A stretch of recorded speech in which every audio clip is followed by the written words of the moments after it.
Hey everybody, welcome back. We are going to continue our reading for Missing Manatee on this lovely Wednesday. Today's chapter is going to be chapter 6, and luckily it's a nice and quick chapter, so enjoy.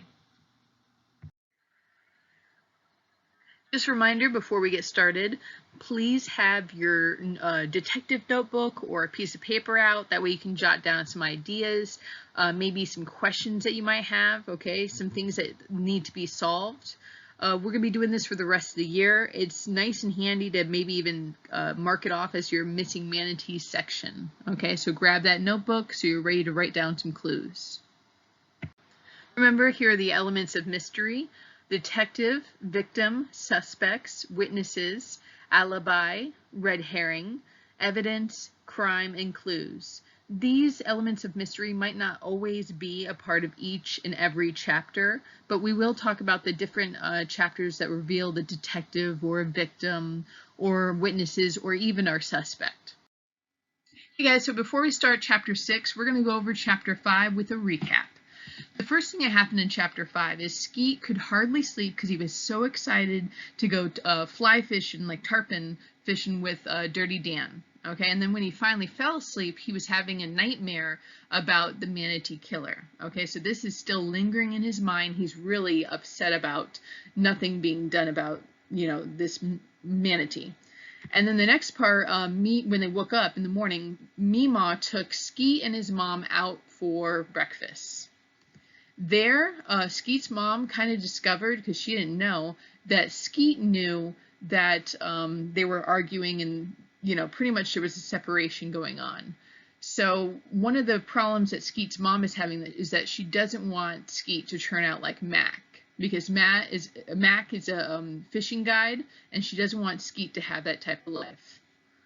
And then the last part is they saw a suspicious looking guy in the parking lot on their way out, okay, the macho man. And this makes Skeet having another suspect, okay, and it allows him to kind of go, okay, well, it could be a couple different people, and let me start looking for some clues. In this chapter, which is super quick, it's going to be interesting because you're going to be like, wow, how many pages was that? Like 5 or 6? It's really quick. But we're going to find a clue. Unfortunately, the clue is not easy to find, and I'm not going to tell you right away. Okay, I'm going to leave it a mystery.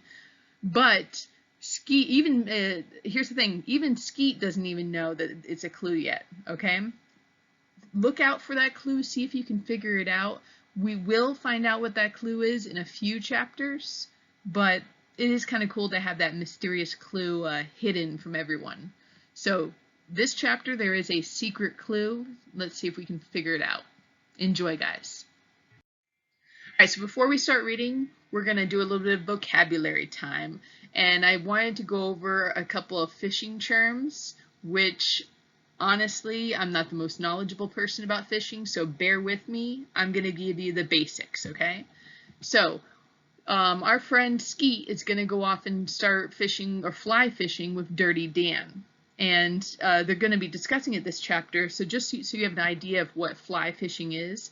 Fly fishing is an angling method that uses a lightweight lure called an artificial fly to catch fish. Okay, so when you're doing normal fishing or just regular fishing, you'll have a fishing hook that has like a weight at the end and all that, and that way it sinks. Okay, kind of like, it's just a different method of fishing. So when we think of fly fishing, think of something like this. This is very similar to the cover of the book, and I'll bring the cover up there. So if you compare the two, okay, you have a guy who's steadying the boat with the long stick, and then you have the guy at the end fishing right there. The other thing to discuss is the fly rod, okay? And there is a particular rod to fish with fly fishing. They have a fly line, the fly lead, and then as well as the fly at the end, which would usually be the bait, okay? And then let's discuss some of the fish that Skeet's going to mention. Skeet's going to mention his pinfish. This is the fish that he fishes for in order to raise money for his radio, okay? And they look something like this. They can get big. He's looking for the ones that are a little bit small, pretty much the size of his hand, but they can get pretty huge. I did look them up online and see they got pretty huge. But this is what he's hunting or fishing for when he's trying to make his money for his radio.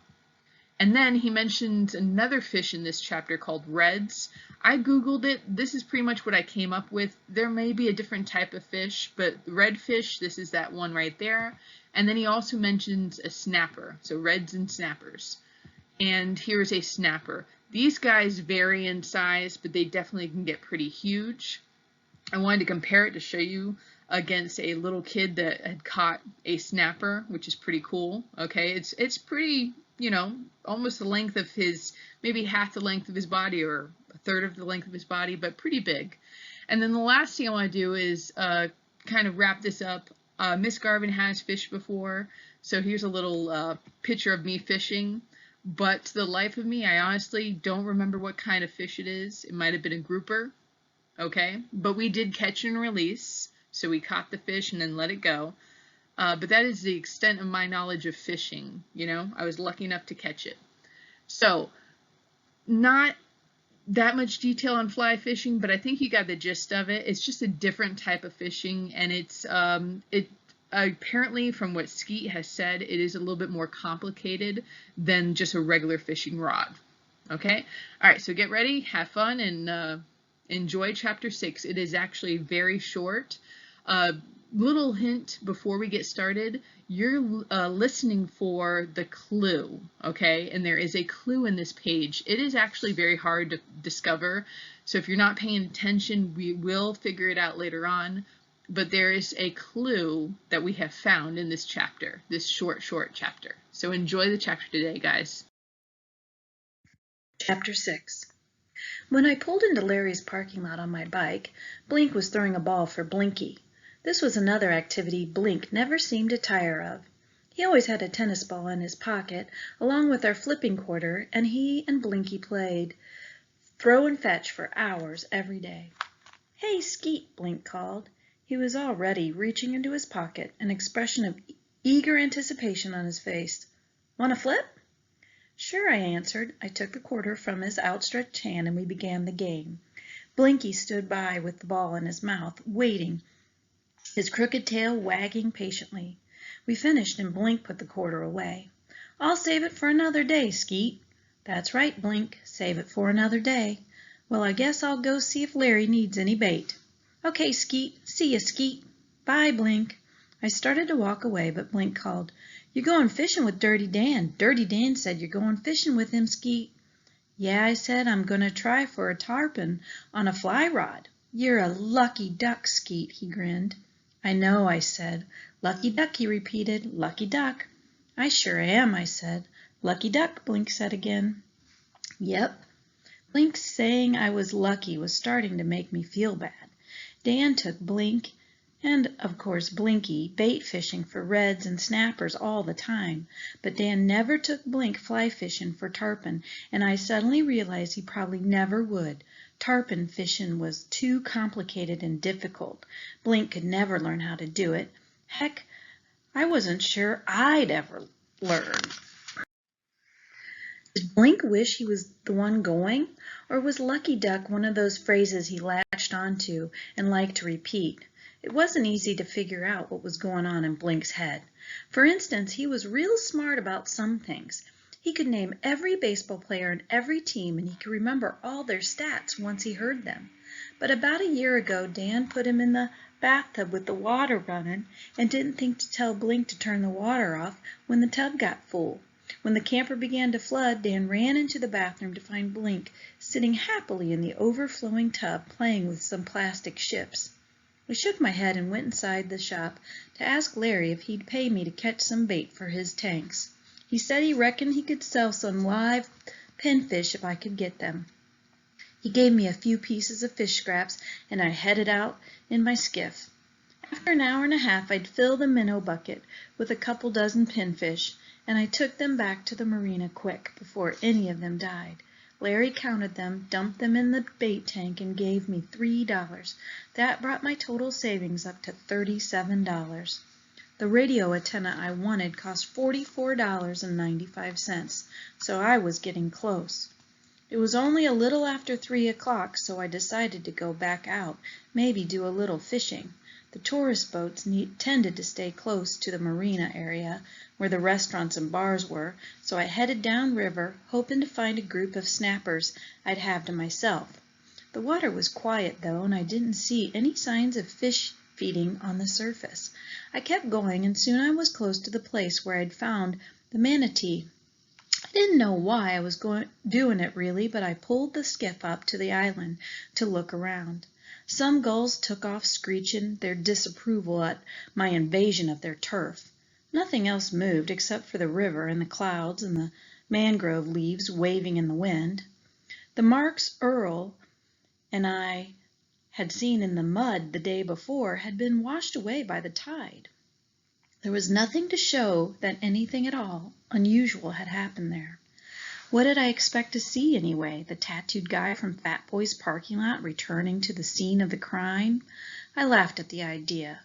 My eye got caught on some trash that had gotten stuck in the sawgrass growing near the high tide line.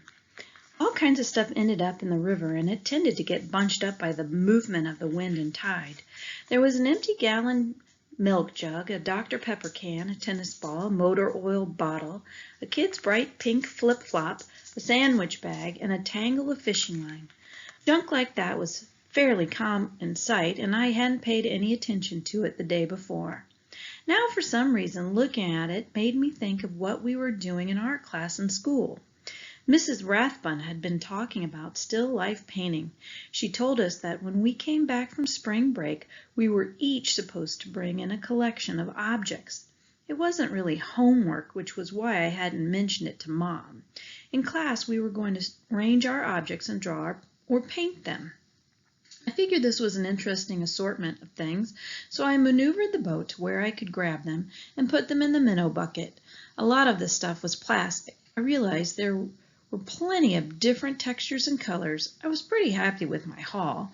I even had a title for my picture, Study in Trash by Skeet Waters.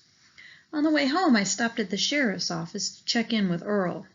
Deputy Wells is out on a call, said the woman at the desk. May I take a message? No, I said, no message. As I biked home, I told myself the afternoon wasn't a total waste. I'd made $3 and picked up some real artistic garbage.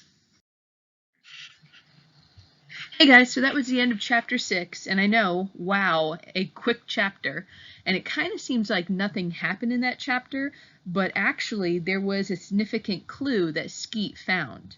So for your work today, it will be really quick. I just need you to, if you need to go back, unless you wrote this down, we need to find out the items that Skeet found, and then we need to answer some questions. So the first question says, what were the items that Skeet found when he returned to the scene of the crime? Okay, what I will do is, since there were 7 items, I don't want to make you type all 7 items in.